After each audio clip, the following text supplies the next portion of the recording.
নমস্কার, হেসেল রোজগারে আপনাদের স্বাগত। আজ বানাবো কাবলি ছোলা বা কাবলি চানার একটা ইউনিক রেসিপি। এই রেসিপিটা করলে আপনাকে বারবার করতে হবে। চলুন দেখে নেওয়া যাক। এখানে আমি 250 গ্রাম কাবলি ছোলা নিয়েছি। কাবলি ছোলাকে কয়েকবার ভালো করে জলে ধুয়ে নিতে হবে। তারপর জল দিয়ে সারা রাত বা 7-8 ঘন্টা ভিজিয়ে রাখতে হবে। এরপর আমাদের লাগবে 3টে মাঝারি সাইজের পেঁয়াজ, 8টা রসুনের কোয়া, 1.5 ইঞ্চি আদা। পেঁয়াজ, আদা আর রসুনগুলো কুচি করে নেব। খুব পাতলা করে কাটার দরকার নেই, মোটা মোটা করে কাটলেও হবে। পেঁয়াজ, আদা, রসুন কাটা হয়ে গেছে। এবার কড়াইতে 1 টেবিল স্পুন সাদা তেল নেব। তেল গরম হলে এতে কেটে রাখা পেঁয়াজটা দিতে হবে। পেঁয়াজটা ভাজতে হবে। পেঁয়াজটা কিছুক্ষণ ভাজার পর এতে কুচি করে রাখা আদা আর রসুনের টুকরো দিয়ে ওটাকেও ভাজতে হবে। পেঁয়াজ, আদা, রসুন অনেকটা ভাজার পর এর মধ্যে যে হাফমালা নারকেলটা ছিল সেটা কুড়িয়ে রেখেছি, সেটা এর মধ্যে দিয়ে দেব। নারকেল দিয়েও ভালো করে ভাজতে হবে। আমার ভাজা হয়ে গেছে, নারকেলটা সুন্দর গোল্ডেন কালার এসছে। এরপর এটাকে ঠান্ডা করে মিক্সিতে দিতে হবে। তারপর এর মধ্যে প্রচুর পরিমাণে ধনেপাতাটা একটু বেশি দেবেন, তাহলে খুব টেস্ট হবে। মোটামুটি 1 বাঞ্চের মতন দিতে পারেন। এরপর এর মধ্যে 1 টিস্পুন লঙ্কা গুঁড়ো, 1 টিস্পুন গরম মশলা গুঁড়ো, 1 টিস্পুন হলুদ গুঁড়ো দিয়ে এর মধ্যে সামান্য একটু জল ব্যবহার করে পেস্ট তৈরি করে নিতে হবে।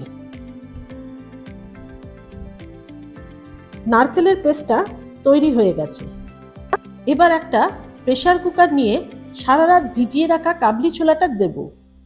তারপর এতে সামান্য নুন দেব আর 1 কাপ লিকার চা আর 1 কাপ জল দেব। লিকার চা দেওয়ার জন্য চানাগুলোর কালার একটু ব্ল্যাকিশ হবে। চানাটা সেদ্ধ করবার জন্য ফুল আঁচে 2টো হুইসেল দিয়ে গ্যাস কমিয়ে 7-8 মিনিট রাখবো। চানাটা সুন্দর দেখুন সেদ্ধ হয়ে গেছে। গ্রেভি তৈরি করার জন্য আর লাগবে 3টে পেঁয়াজ আর 2টো টমেটো। পেঁয়াজগুলোকে স্লাইস করে নেব। পেঁয়াজ স্লাইস করা হয়ে গেছে। এবার কড়াই গরম করে ওতে 2 টেবিল স্পুন সাদা তেল দেব। তেল গরম হলে ওতে স্লাইস করে রাখা পেঁয়াজের কুচিগুলো দেব। পেঁয়াজটাকে ভাজতে হবে। কিছুক্ষণ ভাজার পর নারকেলের যে পেস্টটা তৈরি করেছিলাম সেই পেস্টটা দিয়ে দেব। পেস্টটা দিয়েও ভালো করে পেঁয়াজের সাথে কষাতে হবে। মশলাটা কিছুক্ষণ কষানোর পর এতে স্লাইস করে রাখা টমেটোটা দিতে হবে। টমেটোটা দিয়েও কিছুক্ষণ কষাতে হবে। টমেটোটা মশলার সাথে মিশিয়ে দিতে হবে। টমেটোটা যখন মিশে যাবে তখন এতে সেদ্ধ করে রাখা চানাটা দিয়ে দেব। চানাটা দিয়ে কিছুক্ষণ মশলার সাথে কষাতে হবে।